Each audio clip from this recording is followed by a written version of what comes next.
guys, welcome back to my channel and thank you for joining me for this video. Today I'm just going to talk through my process and my thoughts that I had while painting this crab.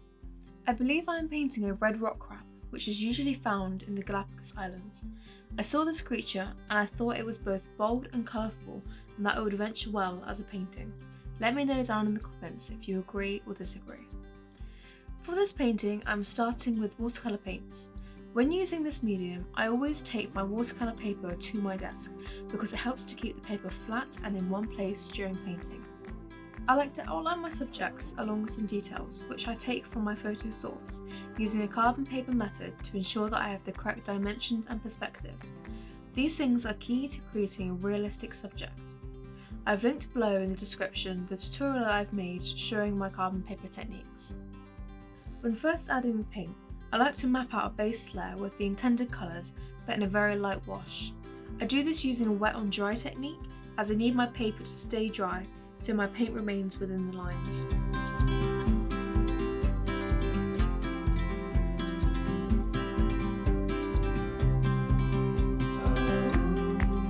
I find it really important to layer up lighter washes of paint opposed to going straight for a saturated paint layer, as it does help to build up the body using highlights and shadows.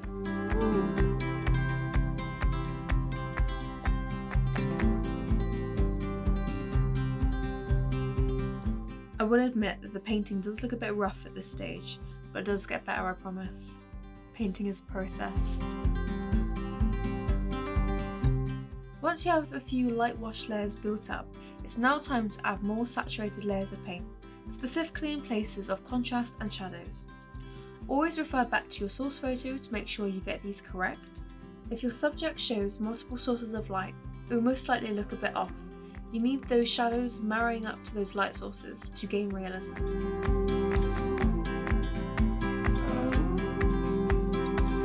In this section, unless I need to mix up a colour, you can see me take my brush straight from the paint to the paper to get a saturated colour.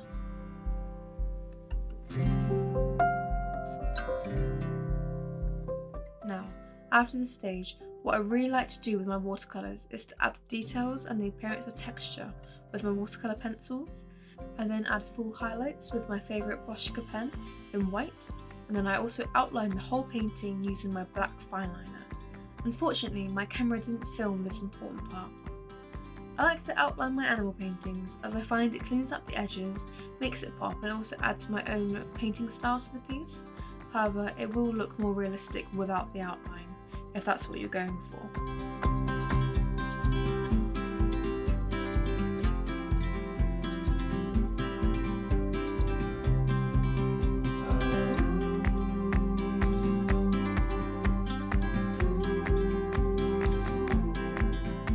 As you can see, my painting has gained a substantial amount of detail and colour pop once I added the pencil layer.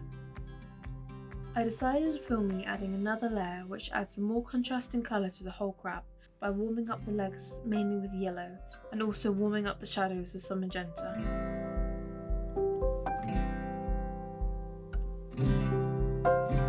To finish this painting, I decided it needed a shadow background, so I lightly applied some blue with a little brown with my pencils under the crab before I wet it with a clean brush.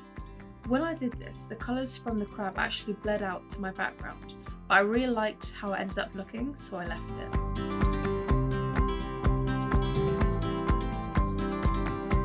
So this is the final image of the crab that I've created today. I hope you enjoyed my video. If you have, please consider subscribing. Thank you for watching, and we'll see you in the next one. Bye!